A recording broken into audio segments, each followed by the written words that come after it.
Welcome today all across the fruited plain of America to the Wallnau show, where we have plenty of fun. I was told recently that some feedback from my staff is I'm not happy enough on the show. No, that's not what the feedback was. No. You guys are saying that I'm more joyful at the end of the week than early in the week. And so, if I could just jump in I'd like to talk to you with all the joy that I can muster about Russian massacre atrocities in the Ukraine. Oh.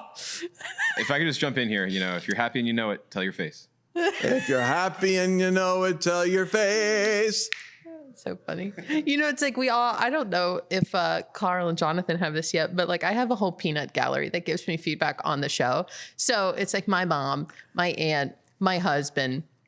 And it's just, I was telling Lance that basically, Larry, when he's listening, he's like, man, it's like the beginning of the week. It's normally like Lance is having a rough week and it's just really heavy. Like the content's heavy.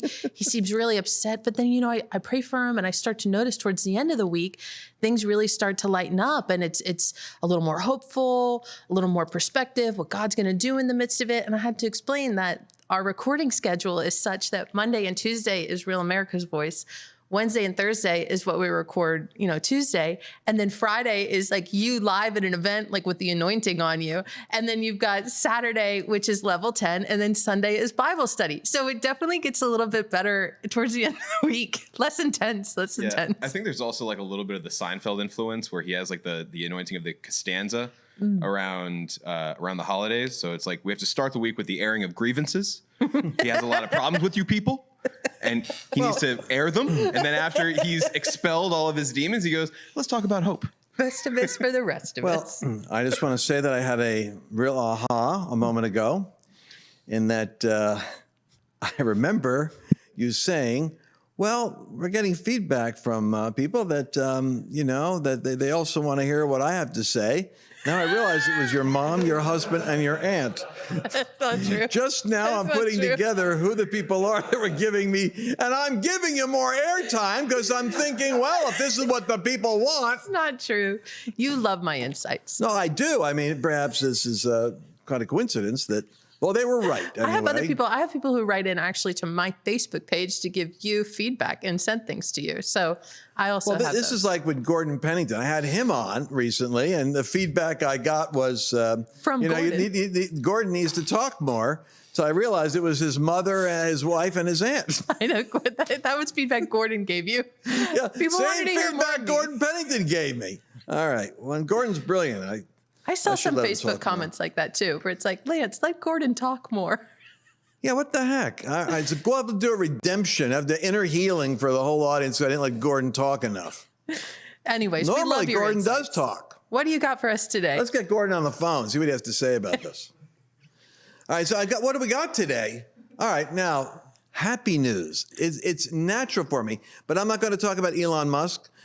Getting involved as he is with the social credit scores, saying this is a demonic. Or how did he put it? I want to give you guys exactly before. The devil incarnate. Increasingly convinced that this environmental, social, government score on your companies. He says, I'm increasingly convinced that corporate ESG is the devil incarnate. Woo! And then he goes ahead and buys like 9.3% of Twitter, $72 million worth of influence in the board of directors. No, $3 billion. It was a $3 billion purchase. That's how much she spent.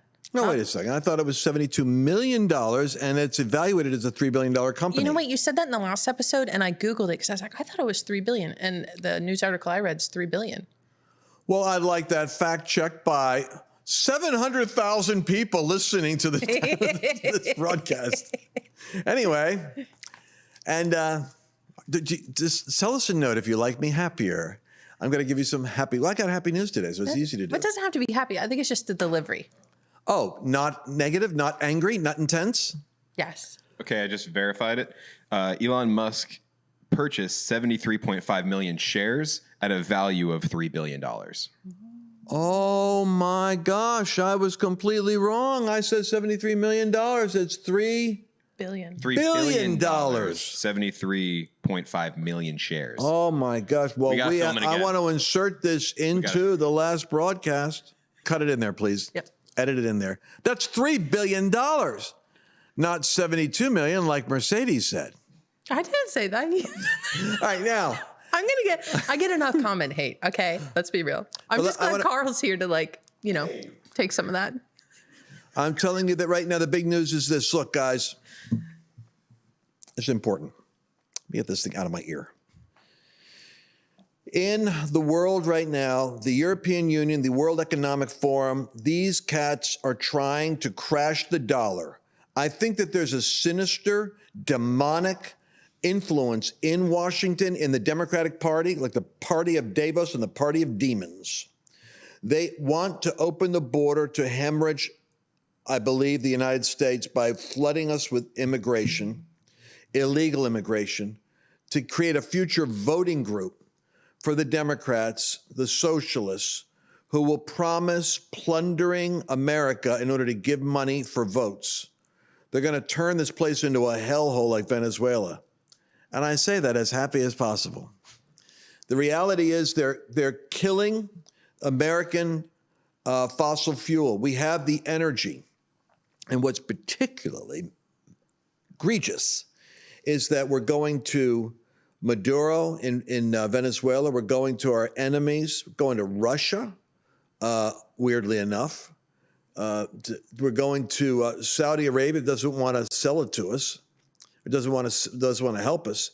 We're going to other countries for environmental reasons. This is the environmental lobby of wackos that are controlling your future in the United States. This is like the Al-Qaeda that got into the cockpit of our economy to crash it. They won't let America produce its own energy. They won't let us reduce our own dependence on foreign oil. They won't let us save money at our gas pump. That's the leftist Democrat environmentalists. Why there isn't more rage against the Democrats, I don't know. But what's worse is the hypocrisy. They're doing it for environmental reasons. And yet it's like 60% more polluting to have this energy formed by petroleum companies without the environmental laws that we have in the United States if you're going to get it from the Middle East or if you're going to get it from Venezuela. It's a dirtier process. So it just shows you how dangerous it is when Democrat Al-Qaeda gets into the economic cockpit. But having said that, the good news is the truth is coming out about the laptop, so be it. The truth is coming out about Biden's corruption, so be it. But the truth is also coming out about the intelligence agencies and their complicity in covering this up. And this is part of the Durham probe.